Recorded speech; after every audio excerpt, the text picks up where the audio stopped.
this week, so it's good.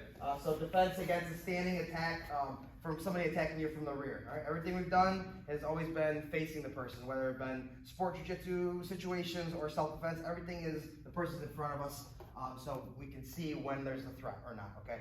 So person behind us, obviously we don't know there's a threat, so we have a little bit more like thinking we have to do. We have to have a little bit more quick execution anytime somebody's behind us.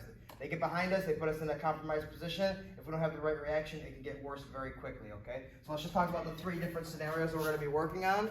Okay, if John's from behind, we're going to be talking about the over-the-shoulder grab. Okay, so like kind of this situation, okay, not necessarily like full rear naked choke where he's got it synced in 100%, right? There's some defenses to that, but let's try to not get that deep initially, okay? So we're going to be talking about over-the-shoulder grab, okay? We're going to be talking about the bear hug around the arms, okay? And then we're going to talk about the tight waist around the hips. Okay, so gradually we're getting lower and lower, controlling our hips, all right? So let's just start with the over-the-shoulder grab or a modified rear naked choke, okay? So the first thing I want to do is obviously I want to defend the choke. Okay? That's my first threat. So all my fingers go inside of his forearms, and I want to pull down on his forearm, okay? Just keeping it away from my neck. Okay, next thing I want to do is I want to drop my chin and lift my shoulders up, just keeping that space, potential choking area, as small as possible, okay?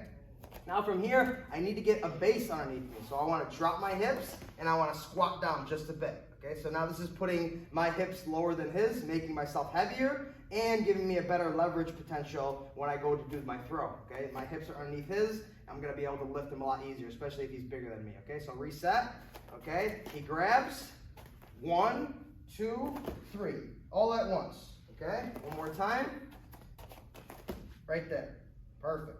Now I'm going to lean forward and think about driving my hips into him as I lift him up off the ground. Okay, we're not going to hang out in this position, but you want to make sure you feel the base, feel your balance. Okay, if you want to lift somebody up and you automatically buckle and you fall to the floor, you know, you're going to face plant and it's going to turn out really bad for you. So develop that little bit of balance and base and feel like when you lift somebody up off their feet, that you're not going to just fall over. Okay, so again, he grabs. 1, 2. Okay, you can hang out here for a half a beat until you feel comfortable, and then we'll go for the throw. Okay, so once we get him lifted up, go ahead, John. Once we get him here, we drop our base, we lift him up, okay? The arm that's controlling me, so his left arm is more of a potential choking arm. I want to drop that shoulder to the floor as I continue my bow, okay? Maintaining this grip right here. So I'm going to turn my left shoulder, in this case, down as I continue to bow. Okay, John's going to do a nice break fall, slapping the mat. I want to keep the wrist control, and the other hand can go to like the packed chest area, and I go like a nice knee on belly. Real simple. Again. He grabs. 1, 2, and 3. All together. Lift the hips. Turn the shoulder down. Control the wrist. Now I step back for a knee on belly position, and then from there I can transition to whatever I feel necessary. Okay, I can step over the head, sit back for an arm bar. Okay, I can turn, go perpendicular, go to my Kimura control. Okay, so a lot of follow-ups from there. Okay, we're just going to work on the throw. Okay, one more time. Grabs, reinforce, drop the chin, base. Lift them off the ground, turn the shoulder, and continue my bow. Cool. Okay, maybe 70%, 80% full speed. Time. Just like that. And then obviously the smoother you get, the more you can turn it into a one movement kind of thing. Drop and hip forward and get the throw. One more time. Grab. 1, 2, 3, and then 4. See how I turn that throw into one movement? Okay, you can do the hand position, the base, separate movements, and then try to develop the throw being one full movement. Boom. The second you get your base underneath you, you're throwing your hips up, you're turning that shoulder to the floor, getting the throw. Okay? Any questions? Yeah, that's working. Good. Okay, so next situation, same hand position. Okay, so we're doing the same type of rear naked choke scenario, okay, or just over the shoulder grab, okay? But now the person catches us off guard to where we're not able to drop our base and bring our shoulders forward for the throw, okay? So he kind of catches us off guard. He starts to pull us into like the back alley, okay? Or start to pull us away from where we were, okay? So If John grabs me, it doesn't matter which hand he grabs me with, okay? If John effectively really wants to pull me backwards, go ahead, start to pull John, okay? Yeah. As he pulls, you'll notice his lead leg, okay? Our body works that way, okay? It's the tug of war concept, okay? If I'm grabbing the lead hand of the tug of war, my left leg is leading also, okay? Nobody does tug of war like this, okay? Your body is twisted up, it's less effective, or it's less functional, okay? So boom. So assumably, if he's grabbing me with his left hand, trying to pull me backwards, that left leg is going to be leading, okay? So let's use that knowledge of our body, and let's take advantage of it. Okay, so as he grabs, okay, go ahead and grab. As he starts to pull me backwards, he's pulling me backwards, right? I want to find the point where I can take a step back with the same side. Okay, so if I'm trying to attack his left leg, as I know it's closer, because his left arm is what's choking me. I know that his right leg is farther away. Okay, so as he's pulling me backwards, I want to take a big step and turn my hips. So that they're basically facing the opposite direction of each other, okay? So his hips are facing more or less that way, my hips are facing this way. And notice how I step behind nice and deep, okay? I want to go like the crook of the knee to his crook of the knee, okay? That's going to stop his backward progression, okay? So I'm creating like a little wall right there, okay? So that's the first thing. Okay, of course, our first objective is to control the neck, okay? So again, when he grabs, as I'm working to control the neck, he starts to pull me backwards, right? That's why I'm not able to get my base down and my shoulders forward for the throw, okay? But now as he's pulling me backwards, I want to step deep with that leg, okay? Again, same side as the arm that's controlling me, left leg. Now from here, I want to continue to rotate opposite to him. So I want to turn my shoulders this way as I maintain that grip on his choking arm. Okay, now from here, the same idea. Okay, left shoulder is going to do a nice strong bow as I turn my left shoulder to the floor. So it's here, right there. And then we end up in the same exact position, trapping the wrist and pinning the chest to the floor, knee on belly, what have you. Okay, so it's the same kind of finish as far as hand position and body movement. Okay, but we're just setting it up from this compromised position where we're getting pulled backwards. Okay, so again, he grabs, he starts to pull me backwards. Right there. Whoop. All right. Step through and then throw. Boom. Okay. You're not always going to hit the perfect step, okay? But we develop it. We practice. Okay. He grabs. He starts to pull. He starts to pull. He starts to pull. Right there. You see? Perfect. Okay. Don't try to find the foot like gently. Really make an aggressive step to come through and trap that leg. Okay, one more time, a little bit faster speed. Grabs, pull, right there. Whoop, boom, and throw. Okay, give it a little bit more pull. Yep. Grabs, yes, there. You see? 2, 3. Perfect. Okay, if he's really adamant on pulling you backwards, he's probably going to have a wide base, right? If someone's really trying to pull, they're not going to have this narrow base, right? So if I grab John and I really want to pull him into the back alley, this is what I'm talking about right here. You see how wide my base is? That's what's going to give him the opportunity to compromise that leg. And then he throws. Perfect. Okay? So you notice how wide my base was. Because I want a lot of potential pulling force, I have to have a wide base. If somebody really wants to pull you into the back alley, they're not going to do it like this. If they're standing tall like this, I'm going to throw them forward. Okay, so you really want to, the more realistic you make it, the wider your base needs to be, being the attacker. Okay, one more time. Right, he grabs, he really tries to pull me backwards. Yes, right there. 2, 3. And then again, we end up here, we slide our knee to belly, or to the mount. All right, or I can disengage, and now I keep this person in front of me because he's a threat now. Okay? Questions? Okay, let's work. All right, guys, time. All right, cool. So next scenario. All right, so next scenario now, somebody's coming from behind you, and they're going to go around your arms with this bear hug. Okay, and they can grab their hands however they want to, depending on the length of their arms. Right, whether gable grip or an S grip or chain link grip, so it doesn't matter. Okay? So we were talking before about the size of the person attacking will dictate generally what they do as far as an attack. So if John's taller than me, it wouldn't make sense for me to try to reach up and grab John's neck, I have to get up on my tippy toes. More likely, I'm going to get thrown forward. Okay, so I would attack John from behind. Normally, I would either go for like a bear hug or even lower, go down to the tight waist so I can really pick him up and throw him. Okay, so again, depending on the size of the person, will generally dictate what kind of attack they do to you. Okay, so right now we're talking about the bear hug around the arms. Okay, no good because now my arms are restricted. Okay, so my arms are restricted, so I don't have the ability to grab the hands as well, like when he did with the over the shoulder grab. Okay, so when he grabs me around the arms, okay, the closer his arms are to my hips, the more potential he has to lift me up. Okay, so it's most important now because now he's not going for a choke right away. Okay, so the first thing that I have to do is not defend the choke. First thing I want to do is get my base together.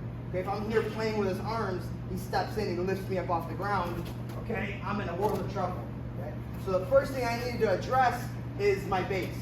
So the second he grabs around me, I want to drop my base here. Okay, that automatically makes me extremely heavier. Okay, John picked me up. Okay, all right, John picked me up. Okay, and even if he adjusts his hands and he gets like a tighter grip, okay, I'm just naturally heavier. My hips are lower, center of gravity applies. Okay, so I drop my base wide and low. Okay, not just dropping it. My base hasn't widened at all. So I want to drop my base and I want to open up my legs. So it's here. Okay, so he grabs, I drop in my base. Okay, now I want to do like a bicep curl just to affect the tightness of it, bringing his arms higher up on my shoulders. Okay, so I drop my base, bicep curl, and I shorten my neck, just like I did for the original one. Okay, why? Because if I do 2 of the 3, he slides up to the neck, and now he's got a potential to grab me and choke me. Okay, so I want to make my neck super, super small. Okay, so if he does try to go to the neck, it turns into more of like a headlock rather than like around the throat as a choke. And then we can defend the headlock by doing our sequence that we learned weeks ago. Okay? So he grabs, it's here. Okay? Now, I want to take a step with one leg. I dictate which side I want to go to. Okay? So I'm going to go this way, to my right. So I take a baby step with my right foot just to open up some space between my foot and his. And now I'm going to lead with my hips, and I want to step all the way around, boom, to his back. So I'm more or less like perpendicular on him right here. Okay, I'm not stopping in this position, but that's the footwork. Okay, that's the footwork I want to do. Right from here, there's no real body lock anymore. Okay, if he tries to go to the headlock, he's gonna get thrown anyway. It doesn't matter because we're already going. Okay, but that's the footwork. But I don't want you to stop here. Right, this is just the footwork. I want you to continue right for the takedown. So again, he grabs. It's here. Baby step.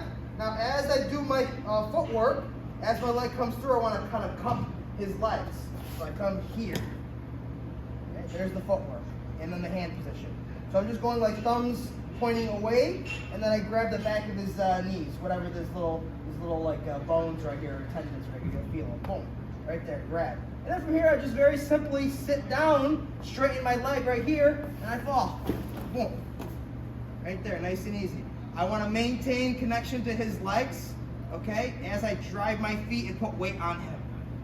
Okay? I don't want to have my legs dead and my hands on the mat because now there could be an unintentional or intentional knee to the face, right? Or he could drive and come up on top.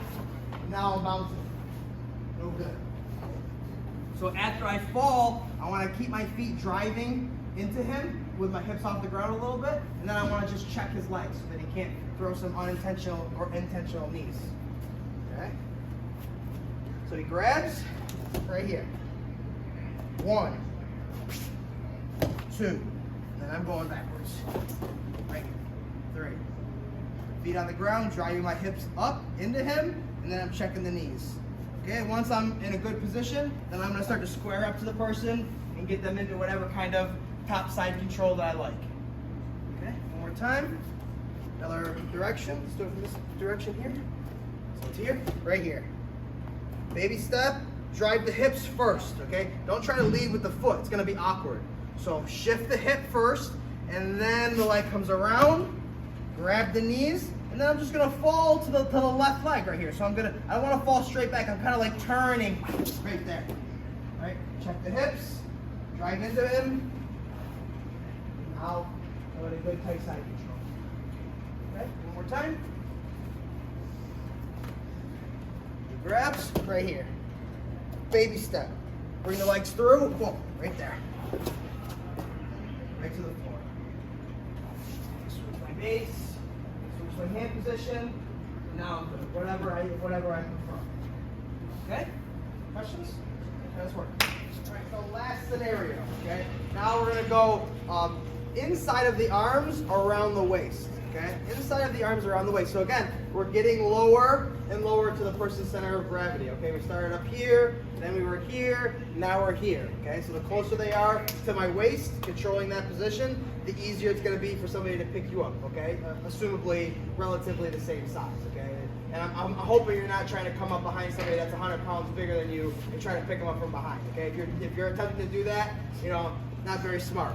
Okay, so here or there. Okay, so somebody comes from behind and they grab you from the waist. So that, yeah, they're going to be a little bit lower, okay? So me dropping my base is really, really imperative, okay? I really have to worry about getting my base down and start to actively address this grip around my waist, okay? So thumb, I usually like to put my thumb inside of the grip right here. Whatever type of grip he has, doesn't matter. But I want to get my thumbs inside of the grip and then my hands can come over the top and just kind of act to reinforce that.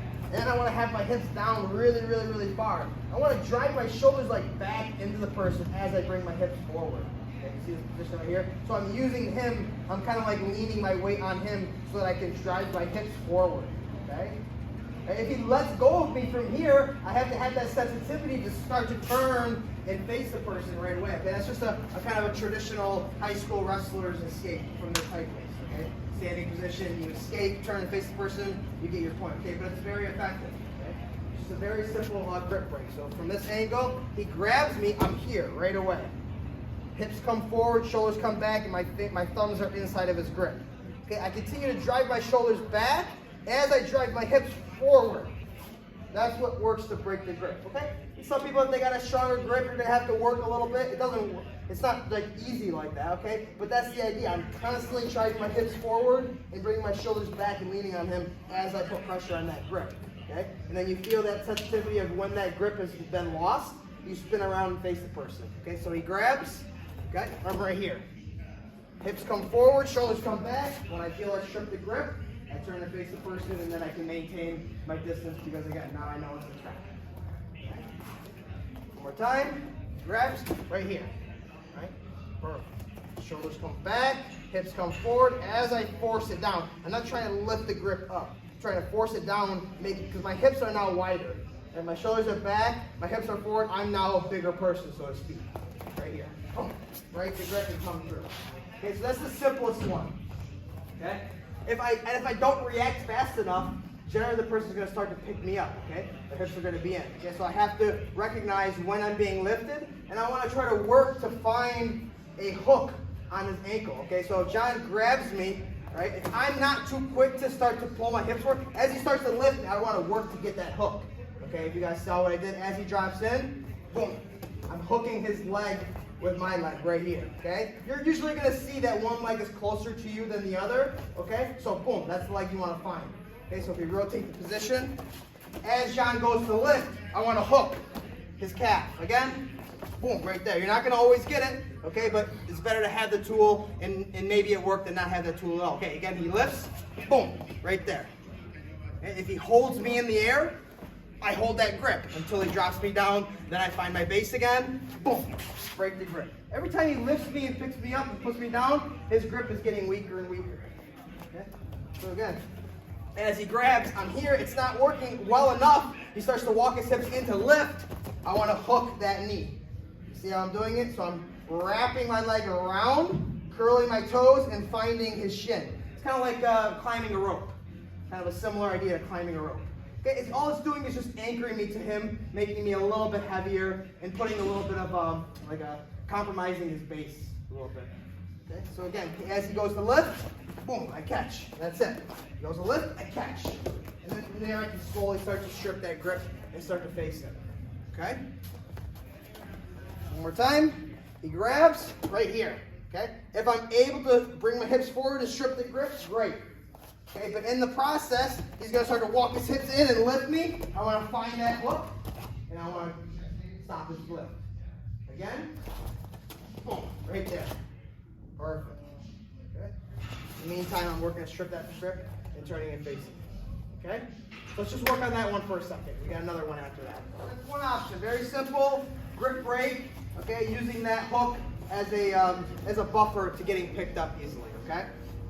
Now let's say we strip the grip. Okay, we turn to face him, but maybe we don't want to just give him the space that he wants to maybe attack me again. So maybe after I strip the grip, maybe I put him in a compromised position to gain compliance, to gain understanding. Saying, okay, I got you in a position now. Are you going to relax? All right.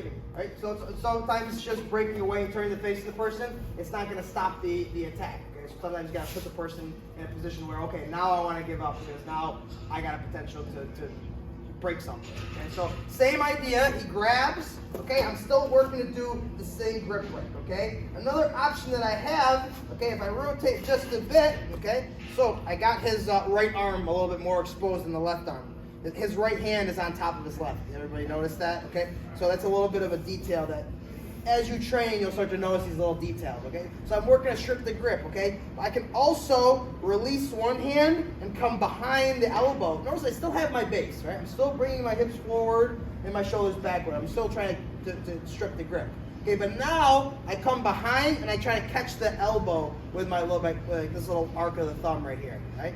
I catch the elbow. Okay, as I lift the elbow, it kind of tweaks his shoulder. It makes his grip a little bit compromised. So even if he grabs nice and strong, right? If I come here and I lift the elbow and I push down on the wrist, it just tweaks his shoulder a little bit, making his grip compromised. So if I continue to add that grip break, once I break that grip, I'm going to do a 180, turn and face him, and I want to get my Kimura grip, okay? So as I turn and face him, boom, I get my Kimura grip right here, okay?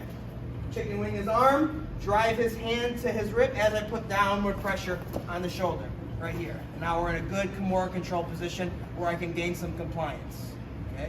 Now he's no longer as much of a threat as if I had just stripped the grip and turned and face him, because he can continue to attack me. Okay? So again, grabs the tight waist. Right? I'm working to break the grip. I'm working to break the grip. I see the opportunity. I come here. As I push down the wrist. You guys see this little tweak that I'm doing, right? That alone can help break the grip. And then from here, I turn 180 degrees, and then I come through and I find my own wrist. Put the chicken wing on, the Kimura control. I'm dropping down with my shoulder, or my elbow on top of the shoulder. I'm not just trying to lift his wrist. I'm dropping down on the shoulder as I'm adding that chicken wing position. Perfect, right from here. Okay? Everybody's going to usually stop from here. If they're trained, maybe they're going to shoulder roll, and that's totally fine. I can just come up on top, and now I'm in a good side control position where I can maintain. Okay? But most people, if you get them in that Kimura control, and they go down to their knees, they're usually going to stop there and start to, okay, and they're screaming out in pain or something. I'll leave. Exactly, okay? And that's what I'm talking about. Now that person, after getting put in that position, if you do let them go, they're less likely to continue to attack you, okay? All right, so again, he grabs right here. I'm trying to break the grip. I see the opportunity. Here, boom. See it? Boom, break the grip, turn 180 degrees. Okay, drive my shoulder down and continue to gain the compliance that I want to. Okay, this is perfect handcuffing position. Okay, force the person flat to their back. Okay, gain compliance. And then you start your handcuffing protocol, whatever it is, not law enforcement, but you can see the position. Okay? Yeah, it's very comfortable. Yeah. Okay? One more time. He grabs right here. This is automatically. Hips go down, right? Shoulders go back. I want to make my body longer. I want to make my body wider. Okay? I see the opportunity. Boom. Break the grip. Turn and face the person. And then I force him to the floor. Right? Make him go belly down, right? Yeah, get on your belly. Get on your belly. Oh, perfect. And then we can go through your whatever your handcuffing protocols are. Now the other grip, right? We work the tight grip, strip it, and we can put him in this position right here. Okay?